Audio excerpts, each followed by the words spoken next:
தேவனுடைய பரிசுத்த நாமத்திற்கு மகிமை உண்டாவதாக. இன்று நாம் தியானத்துக்கு எடுத்துக்கொள்ள இருக்கிறதான வேத வசனம் எரேமியா எழுதின தீர்க்க தரிசன புஸ்தகத்தில் 4ஆம் அதிகாரம் 1ஆம் வசனம்.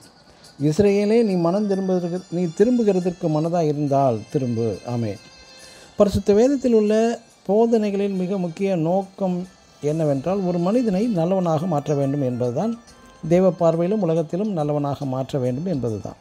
இயேசு கிறிஸ்துவின் முதல் பிரசங்கம், யோவான் ஸ்நானகனின் முதல் பிரசங்கம் மற்றும் சீசர்களின் பிரசங்கம் மனம் திரும்பு, நல்லவர்களாக வாழ வலியுறுத்தி உள்ளார்கள்.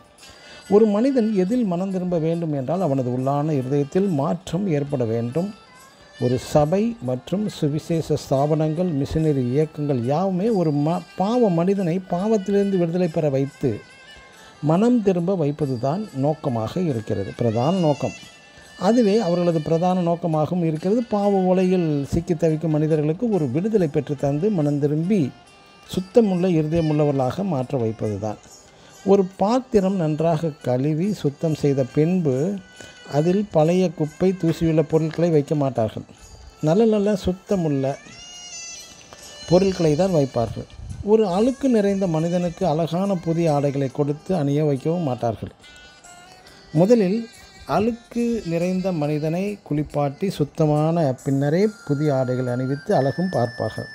அதுபோலவே முதலில் மனிதனுடைய பாவ இருதயத்தை கழுவி சுத்தம் செய்ய வேண்டும். அதன் பின்புதான் அவனிடத்தில் நற்பண்புள்ள நல்ல நற்பண்பு என்ற புதிய குணங்களாகி ஆவிய நற்கனிகள் தோன்ற ஆரம்பிக்கிறது.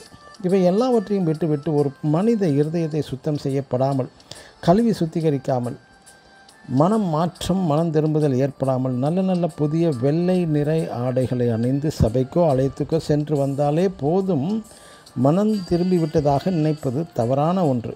பிரியமானவர்களே, நீ இந்த மனம் திரும்புகிறதற்கும் மனதாக இருந்தால் திரும்பு என்று கர்த்தர் சொல்கிறார். ஆமென். God bless you.